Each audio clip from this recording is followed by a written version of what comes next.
ಸ್ನೇಹಿತರೆ, ಶಿಕ್ಷಣ ನಮಗೆ ಏಕೆ ಬೇಕು? ಶಿಕ್ಷಣದಿಂದ ನಾವು ಕಲಿಯುವಂತಹದ್ದು ಏನು? ಬನ್ನಿ, ನಮ್ಮ ಮಕ್ಕಳಿಗೆ ಎಂತಹ ಶಿಕ್ಷಣ ಕೊಡಬೇಕು ಎಂದು ತಿಳಿದುಕೊಳ್ಳೋಣ. ಶಿಕ್ಷಣದಿಂದ ಜ್ಞಾನ, ತಾಳ್ಮೆಯನ್ನು ಪಡಿತೀವಿ. ಸರಿ ತಪ್ಪುಗಳ ವಿವೇಚನೆ ಮಾಡುವಂತಹ ಶಕ್ತಿ ನಾವು ಶಿಕ್ಷಣದಿಂದ ಪಡೆದುಕೊಳ್ತೀವಿ. ಎಲ್ಲ ಧರ್ಮಗಳ ಹಿಂದೆ ಇರುವುದು ಒಂದೇ ಸತ್ಯ ಎಂದು ಧರ್ಮದ ತಿರುಳನ್ನು ಜಗತ್ತಿಗೆ ಸಾರಿ ಮಾನವನಲ್ಲಿ ಅಡಗಿರುವಂತಹ ಅಜ್ಞಾನ ಅಂಧಕಾರಗಳನ್ನು ಹೋಗಲಾಡಿಸಿ ಸುಜ್ಞಾನದ ಬೆಳಕನ್ನು ನೀಡುತ್ತೆ ಶಿಕ್ಷಣ. ಕಲಿಯುವ ಮನಸ್ಸುಗಳಿಗೆ, ಕಲಿಯುವ ಮಕ್ಕಳಿಗೆ ಉಲ್ಲಾಸ, ಉತ್ಸಾಹ, ಸ್ಫೂರ್ತಿಯನ್ನು ನೀಡುವಂತಹ ಪ್ರಶಾಂತ ವಾತಾವರಣದಲ್ಲಿ ಶಿಕ್ಷಣ ಇರಬೇಕು.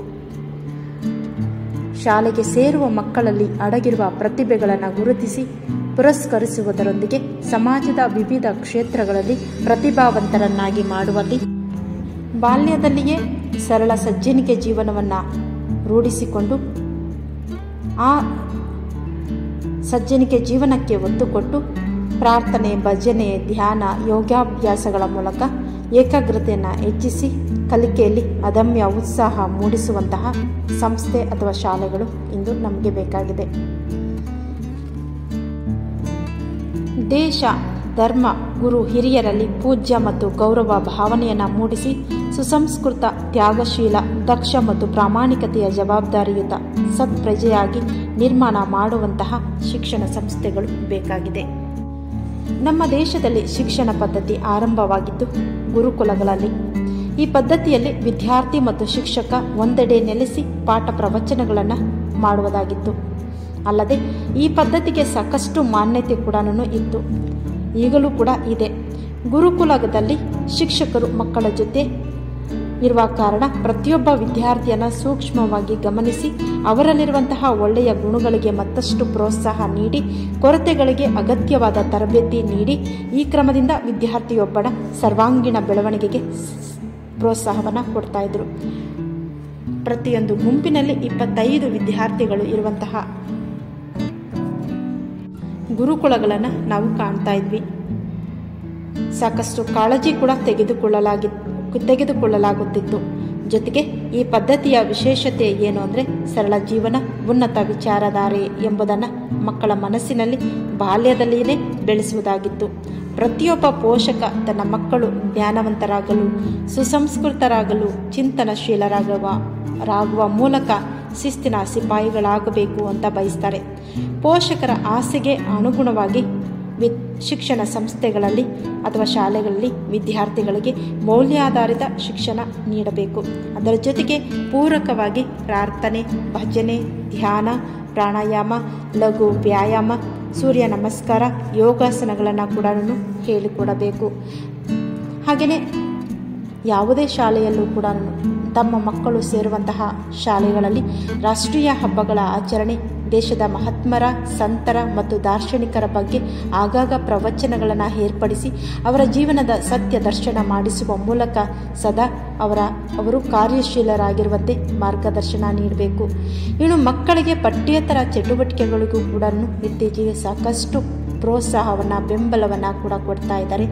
ಅದು ಆ ಗುರುಕುಲಗಳಿಂದ ಕೂಡ ಇದೆ. ಮಕ್ಕಳ ಬೌದ್ಧಿಕ ಮತ್ತು ಮಾನಸಿಕ ವಿಕಾಸಕ್ಕೆ ಹಾಗೂ ಕಲಿಕೆಯಲ್ಲಿ ಆಸಕ್ತಿ ಹೆಚ್ಚಿಸಲು ಸಹಪಠ್ಯ ಚಟುವಟಿಕೆಗಳು ಅತ್ಯವಶ್ಯಕ. ಇವು ಮಕ್ಕಳಿಗೆ ಧೈರ್ಯ, ಸಾಹಸ ಮನೋಭಾವ ಮೂಡಿಸುವುದಷ್ಟೇ ಅಲ್ಲ, ಪ್ರತಿಭಾವಂತ ವ್ಯಕ್ತಿಗಳಾಗಿ ರೂಪಿಸುವ ವೇದಿಕೆಗಳು ಕೂಡ ಆಗ್ತವೆ. ಶಿಕ್ಷಣ ಸಂಸ್ಥೆಗಳು ವಿದ್ಯಾರ್ಥಿಗಳಿಗೆ ಈ ಎಲ್ಲ ಚಟುವಟಿಕೆಗಳನ್ನು ನೀಡಿ ಅವುಗಳ ಜೊತೆಗೆ ಅವರಿಗೆ ಪ್ರೇರಣೆಯನ್ನು ಕೂಡ ನೀಡಬೇಕು. ಸಂಗೀತ, ನೃತ್ಯ, ಚಿತ್ರಕಲೆ, ಭಾಷಣ, ಚರ್ಚೆ, ಪ್ರಬಂಧ, ರಸಪ್ರಶ್ನೆಗಳ ಕಾರ್ಯಕ್ರಮಗಳು, ವೇದ, ಉಪನಿಷತ್ತು, ಗೀತ ಶ್ಲೋಕಗಳ ಅಭ್ಯಾಸ, ಸಾಹಿತ್ಯ, ವಿಜ್ಞಾನ ಸೇರಿದಂತೆ ವಿವಿಧ ವೇದಿಕೆಗಳ ಅವಕಾಶ, ನಾಟಕ, ಯಕ್ಷಗಾನ ಕಲೆಗಳ, ಸಾಂಸ್ಕೃತಿಕ ಕಲೆಗಳ ಅಭ್ಯಾಸ, ಸೇವೆ ಮತ್ತು ಶ್ರಮದಾನ ಮಾಡಿಸುವುದು ಕೂಡ ಮುಖ್ಯ. ಭಾರತ ಸೇವಾದಳ ಅಂದರೆ ಸ್ಕೌಟ್ಸ್ ವೈವಿಧ್ಯಮಯ ಆಟೋಟಗಳಿಗೆ ಆದ್ಯತೆ ನೀಡುವುದು, ಮಾಡೆಲ್ ಮೇಕಿಂಗ್ ಮತ್ತು ಕರಕುಶಲ ಕಲೆಗಳಿಗೆ ಪ್ರೋತ್ಸಾಹ ನೀಡುವಂತಹದ್ದು, ಶೈಕ್ಷಣಿಕ ಪ್ರವಾಸ ಕೈಗೊಳ್ಳುವಂತಹದ್ದು, ಹಾಗೆ ಪಿಕ್ನಿಕ್ಗಳಿಂದ ಮಕ್ಕಳ ಮನಸ್ಸಿಗೆ ಮುದ ನೀಡುವ ಕಾರ್ಯಕ್ರಮಗಳನ್ನು, ಪರಿಣಿತ ವ್ಯಕ್ತಿಗಳಿಂದ ವಿವಿಧ ಕಲೆಗಳ ಪರಿಚಯ ಮೊದಲಾದಂತಹ ಪಠ್ಯೇತರ ಚಟುವಟಿಕೆಗಳಲ್ಲಿ ಮಕ್ಕಳನ್ನು ತೊಡಗಿಸಿಕೊಳ್ಳುವಂತಹ ಶಿಕ್ಷಣ ಸಂಸ್ಥೆಗಳು ಬೇಕಾಗಿವೆ. ಈ ಎಲ್ಲ ರೀತಿಯ ಆಧುನಿಕ ಸೌಲಭ್ಯಗಳನ್ನು ಅಳವಡಿಸಿಕೊಂಡು ಮಕ್ಕಳಿಗೆ ಗುಣಮಟ್ಟದ ಶಿಕ್ಷಣ ಸೇವೆ ನೀಡಬೇಕಾಗಿದೆ. ಮಕ್ಕಳ ಕ್ರೀಡಾ ಚಟುವಟಿಕೆಗಳಿಗೆ ವಿಶಾಲವಾದ ಆಟದ ಮೈದಾನ, ಪುಸ್ತಕಗಳ ಪರಾಮರ್ಶೆಗೆ ಮತ್ತು ಹೆಚ್ಚಿನ ಜ್ಞಾನಾರ್ಜನೆಗಾಗಿ ಸಾವಿರಾರು ಪುಸ್ತಕಗಳ ಗ್ರಂಥಾಲಯ, ಮಕ್ಕಳಲ್ಲಿ ವೈಜ್ಞಾನಿಕ ಚಿಂತನೆ ಬೆಳೆಸಲು ವಿಜ್ಞಾನ ಪ್ರಯೋಗಾಲಯ, ಕಂಪ್ಯೂಟರ್ ಶಿಕ್ಷಣಕ್ಕೆ ಆದ್ಯತೆ ಮತ್ತು ಸುಸಜ್ಜಿತ ಕಂಪ್ಯೂಟರ್ ಕೇಂದ್ರ, ಐಐಟಿ, ಐಎಎಸ್ಸಿ, IIM ನಂಥ ಉನ್ನತ ಸಂಸ್ಥೆಗಳ ಕುರಿತು 8ನೇ ತರಗತಿಯಿಂದ ಮಾಹಿತಿ ನೀಡಿ ವಿವಿಧ ಸ್ಪರ್ಧಾತ್ಮಕ ಪರೀಕ್ಷೆಗಳ ಕುರಿತು ಕನಸುಗಳನ್ನು ಬಿತ್ತುವಂತಹ ಕೆಲಸ ಕೂಡ ಮಾಡಬೇಕು. ಇನ್ನು ಶೈಕ್ಷಣಿಕ ಮತ್ತು ಸಾಂಸ್ಕೃತಿಕ ಕಾರ್ಯಕ್ರಮಗಳ ವೀಕ್ಷಣೆಗೆ ಟಿವಿ ವ್ಯವಸ್ಥೆ ಇರಬೇಕು. ಮಕ್ಕಳ ಆರೋಗ್ಯ ರಕ್ಷಣೆಯಲ್ಲಿ ಅಧ್ಯಾಪಕರೇ ಪೋಷಕರಾಗಿ ಕಾರ್ಯನಿರ್ವಹಣೆ ಮಾಡಬೇಕು. ಶುಚಿ ಮತ್ತು ರುಚಿಯಾದ ಪೌಷ್ಟಿಕಾಂಶವುಳ್ಳ ಸಸ್ಯಾಹಾರ ಭೋಜನ ವ್ಯವಸ್ಥೆ ಶಾಲಾ ಮಕ್ಕಳಿಗೆ ಇರಬೇಕು. ಮಕ್ಕಳ ಸ್ಥಾನಕ್ಕೆ ಬಿಸಿ ನೀರಿನ ಸೌಕರ್ಯ, ಶುದ್ಧ ಕುಡಿಯುವ ನೀರು, ನಿರಂತರ ವಿದ್ಯುತ್ ಸಂಪರ್ಕ ಮತ್ತು 24 ಗಂಟೆಗಳ CCTV ರಕ್ಷಣಾ ವ್ಯವಸ್ಥೆ ಕೂಡ ಮಾಡಬೇಕಾಗುತ್ತೆ. ಮಕ್ಕಳ ಬಗ್ಗೆ ವಿಶೇಷ ಮುತುವರ್ಜಿಯನ್ನು ವಹಿಸಿ ಇಂದಿನ ಸಂಸ್ಥೆಗಳು ಕಾರ್ಯವನ್ನು ನಿರ್ವಹಿಸಬೇಕು. ಇದಷ್ಟೇ ಅಲ್ಲ, ಮಕ್ಕಳ ಮೂಲಭೂತ ಕ್ಷೇಮಕ್ಕೆ ಒತ್ತು ನೀಡಿ ಶುದ್ಧವಾದ ಬರವಣಿಗೆ ಮತ್ತು ಸ್ಪಷ್ಟ ಓದುವಿಕೆಗೆ ಆದ್ಯತೆಯನ್ನು ಕೊಡಬೇಕು. ಶಿಕ್ಷಕರ ಅವಿರತ ಪ್ರಯತ್ನ, ಶ್ರಮ, ಹೋರಾಟದ ಫಲ ಮುಂದಿನ ಮಕ್ಕಳು, ಇಂದಿನ ಮಕ್ಕಳೇ ಮುಂದಿನ ಪ್ರಜೆಗಳು, ಅವರು ದೇಶದ ರೂವಾರಿಗಳು ಎಂಬುದನ್ನು ನಾವು ಮರೆಯಬಾರದು. ಶಾಲೆಗಳು ಶಿಸ್ತುಬದ್ಧ, ಸುಸಂಬದ್ಧ, ಸುಸಂಸ್ಕೃತ ಗುಣಮಟ್ಟದ ಶಿಕ್ಷಣವನ್ನು ನೀಡಬೇಕು.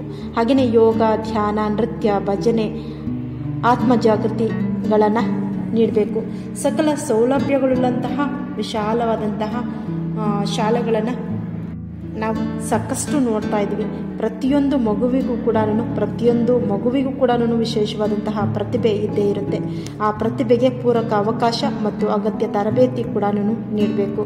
ಹಾಗೆಯೇ ಕನ್ನಡ, ಇಂಗ್ಲಿಷ್, ಹಿಂದಿ ಭಾಷೆಗಳ ಕಲಿಕೆ, ವ್ಯಾಕರಣಕ್ಕೆ ಸಮಾನ ಅವಕಾಶವನ್ನು ಕೂಡ ನೀಡಬೇಕು. ಇನ್ನು ಪಾಠಗಳನ್ನು ಸಮರ್ಥವಾಗಿ ಪರಿಣಾಮಕಾರಿಯಾಗಿ ಅರ್ಥೈಸಿಕೊಳ್ಳುವುದಕ್ಕೆ ಸ್ಮಾರ್ಟ್ ಕ್ಲಾಸನ್ನು, ವಿಜುವಲ್ ಬಳಕೆಯನ್ನು ಕೂಡ ಮಾಡಿಕೊಳ್ಬೇಕು. ಸದೃಢ ದೇಹದಲ್ಲಿಯ ಸದೃಢ ಮನಸ್ಸಿಗಾಗಿ ಆಟ, ನಾಟಕ, ಯಕ್ಷಗಾನ, ಚಿತ್ರಕಲೆ, ಸಂಗೀತಗಳನ್ನು ಕಲಿಸಬೇಕು. ಹಾಗೆಯೇ ಮಕ್ಕಳಿಂದಲೇ ವಿಜ್ಞಾನ ಪ್ರಯೋಗಗಳ ಮಾದರಿಗಳ ರಚನೆ ಮಾಡುವಂತಹದ್ದು ವಿಧಾನ. ಕಲಿಕೆಯ ಮಕ್ಕಳಿಗೆ ಅಂದರೆ ನಿಧಾನ ಕಲಿಕೆಯ ಮಕ್ಕಳು ಏನಿರ್ತಾರೆ, ಸ್ಲೋ ಲರ್ನರ್ಸ್, ಆ ಮಕ್ಕಳಿಗೆ ವಿಶೇಷ ತರಗತಿಗಳನ್ನು ಕೂಡ ಕೊಡಬೇಕು. ಪಠ್ಯದ ಜೊತೆಗೆ ಕಂಪ್ಯೂಟರ್ ಟ್ರೈನಿಂಗನ್ನು ಕೂಡ ನೀಡುವ ವಿಶೇಷವಾದಂತಹ ಶಿಕ್ಷಣ ಸಂಸ್ಥೆಗಳು ನಮಗೆಲ್ಲರಿಗೂ ಕೂಡ ಇಂದು ಬೇಕಾಗಿವೆ. ಅಂತಹ ಶಿಕ್ಷಣ ಸಂಸ್ಥೆಗಳಲ್ಲಿ ನಮ್ಮ ಮಕ್ಕಳು ಶಿಕ್ಷಣವನ್ನು ಪಡೆದಲ್ಲಿ ದೇಶಕ್ಕೆ ಉತ್ತಮ ಪ್ರಜೆಗಳಾಗಿ, ಮನೆಗೆ ಉತ್ತಮ ಮಕ್ಕಳಾಗಿ ಬೆಳೆಯುತ್ತಾರೆ.